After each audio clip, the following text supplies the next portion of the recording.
One of the great things about the no-till message is that you can take from it what you want. And today we've had the privilege to hear from Brady from over in Western Australia, and Wal and a few of the boys on the panel, and we've had Steve on the panel, and to hear his account. Now, Steve's going to come up and talk to us in a bit more depth.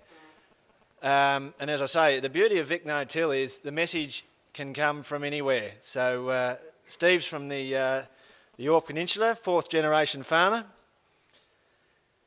Sandilands, I've got written here. Yeah, early adopters of interrow sowing and RTK. So I'll let Steve take it away and let him explain a little bit more in depth. You got your, it's all up there? Yep, it's all good. Beautiful. Take it away, Steve. Beautiful. No worries. Thanks, Evan. And thanks for allowing me to be a part of your conference here today. All right, we'll get into it. Now, you're probably wondering what the hell this is. Well, I hope you find my presentation interesting. Unlike this is a new sporting sensation. It's submarine racing. So.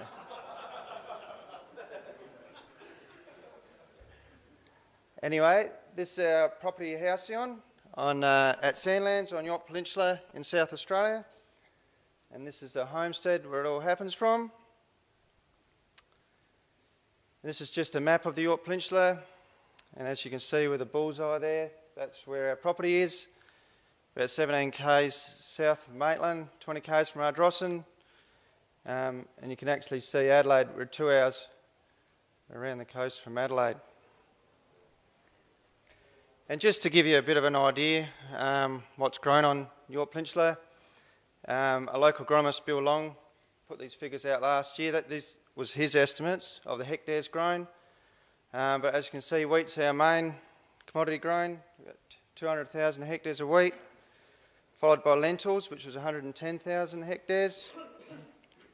Barley was the next, 90,000. So as you can see, there's a lot of wheat and lentils grown, especially up the centre of the peninsula. There's a lot of wheat-lentil rotation, that's all it is. This is my family. It's my wife Nikki and the kids, younger brother Hayden, and my parents, Graham and Liz. I actually farm with my wife in partnership with my mum and dad, and we trade as Halcyon farming. And my younger brother at this stage is working for Halcyon farming. As I've just stated, we're a family business. We farm 1,950 hectares, including some lease. Average rainfall is 425 mils. Our soil type is mainly sandy loam over clay. We've got some heavy red clay soils. And we've got a lot of shallow limestone spread throughout a farm, and throughout the area it's pretty common. With a coastal influence, like we're only 15 k's one side and probably 20 k's the other side. Consideration of frost is a low priority. It does happen occasionally, but it's a very rare event. In the past, we used to 2/3 cropping, 1/3 pasture.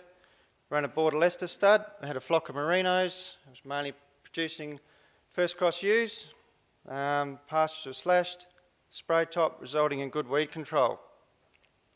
We had to compromise a lot with the sheep and cropping, as probably a lot of you might know. Often at harvest time, we might have been out chasing fly-blown sheep or checking them, and when we should have been reaping. And then seeding time, often we could be still feeding hay, or it could be lamb troubles, or it was hard to give each enterprise 100%. And also compaction was a big issue with the sheep, and especially towards the end when we tried to graze them a lot harder. We were trying to get a lot better return per hectare, so we were doing a lot of strip grazing. And obviously it just made the problem a lot worse. Recently removed nearly all the stock from our property. The reason why is that when I got married, my wife comes from White Suffolk stud, and my father-in-law decided he'd give us some White Suffolk ewes for a present, which is just great. And so that's been a pretty touchy subject. I'm still working on that one. And yeah, you just don't realise the impact of stock on farming, on your farming system until they're gone. That's just a few Boar Leicester White Suffolk rams. Hay. Hay's been a big part of our business for a long time. We used to plant 10% of our crop production every year to hay, or export hay. Pretty fortunate where we live. Had a hay plant within 70 k's, and we've actually got about probably, well, there'd be 4 within 100, so we're pretty fortunate that way.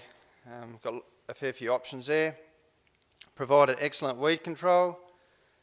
It's been a great gross margin up to the last few years, as a few people do hay probably found out, but it's very intensive and it's very stressful at times. Often it's at a time of the year where you're hoping to get your finishing range for your crops, and you're racing around like mad asses trying to get it in the shed, top quality hay, and often going to harvest, it's not uncommon to feel pretty knackered. It's not a great way to start harvest. And the high capital outlay, there's lots of machinery tied up with it, and often you've got to have your own because contractors often can cost you a lot of money if you miss the opportunity.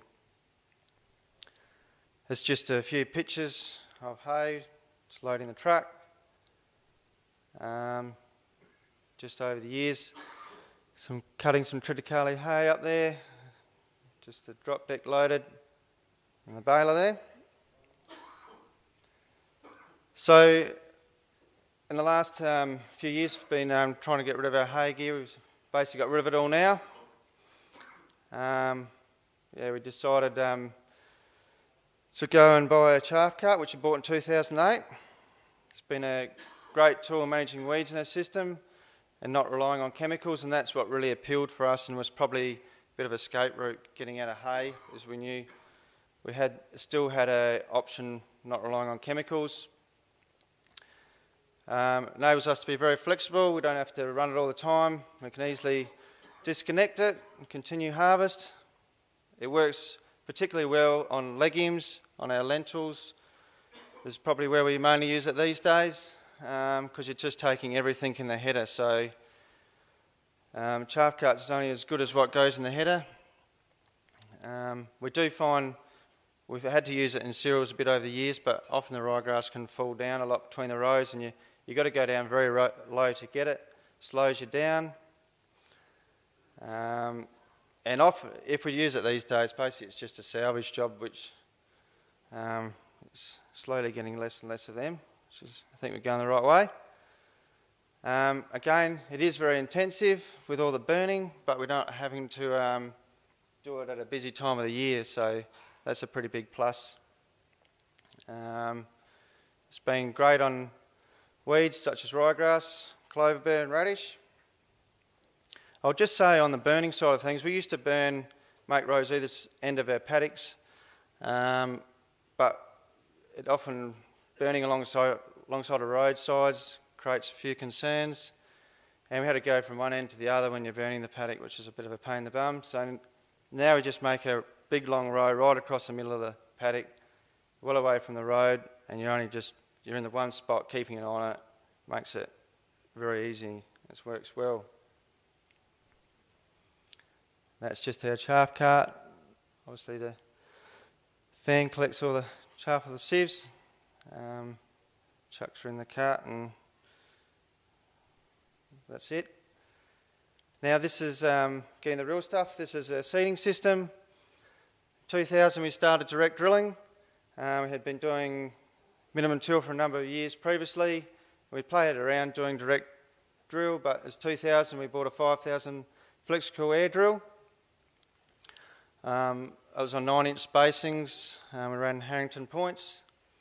And 2002 we bought an RTK system and we implemented inter-row sowing. And we're probably one of the early ones in our district for doing that. It's fairly new.